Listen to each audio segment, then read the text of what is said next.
Hey everybody, welcome back to review number 2 here on a Friday.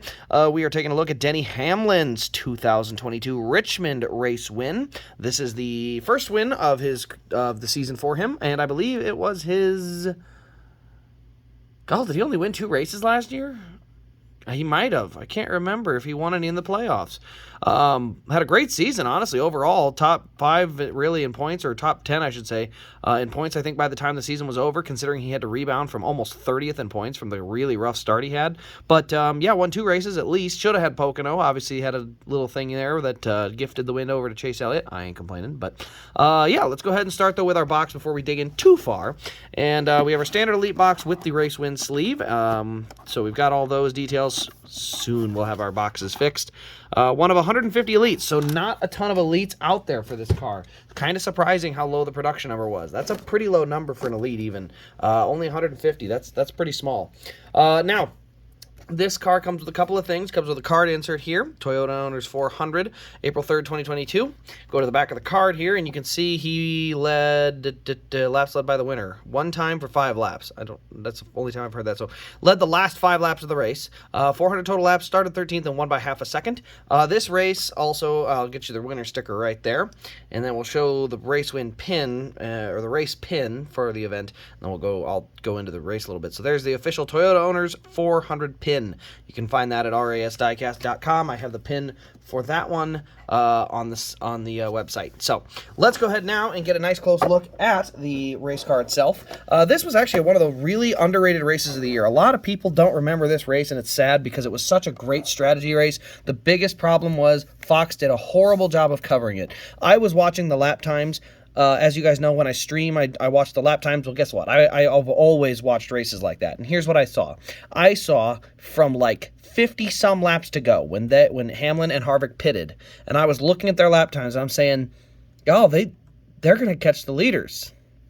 And I kept watching. Tire fall off, how much they were closing in, back and forth. And I kept saying, like, they're going to get to the leaders. They're going to get to the leaders with, about 7 or 8 laps to go.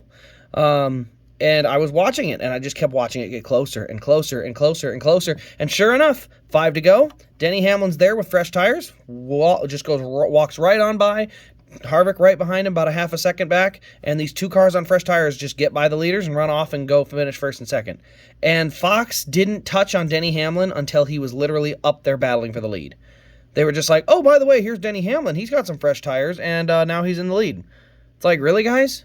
Like, what took you that long?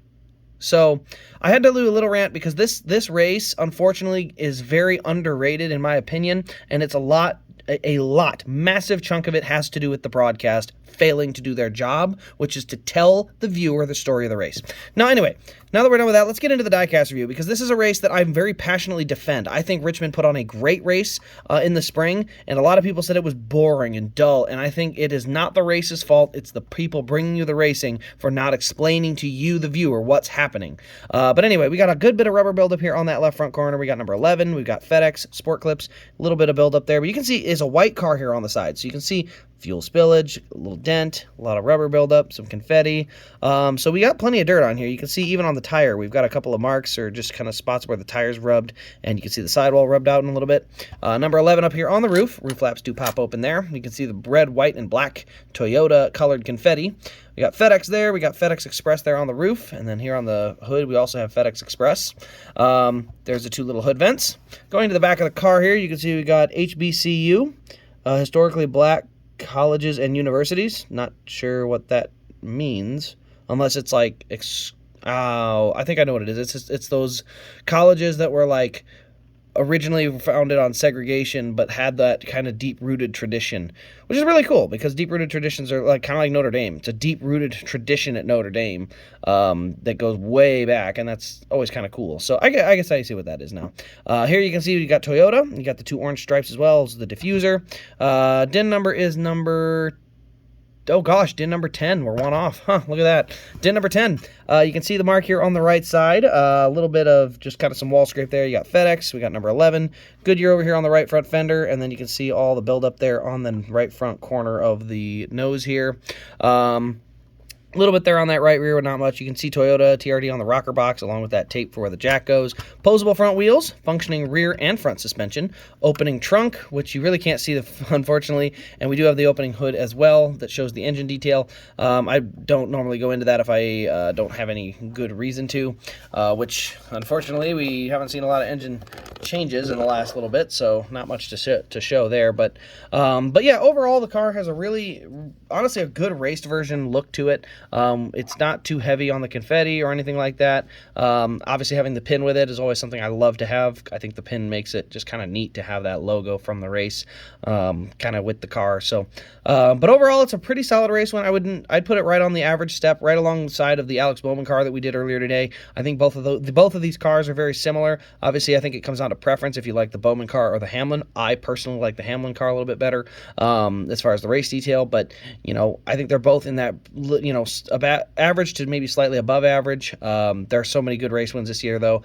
It's an average win is still going to be a good one. So anyway, guys, that'll pretty much wrap up this review, though. Let me know your thoughts in the comments below. Also, stay tuned this weekend and all season long for all the streams and videos that'll be coming down the way.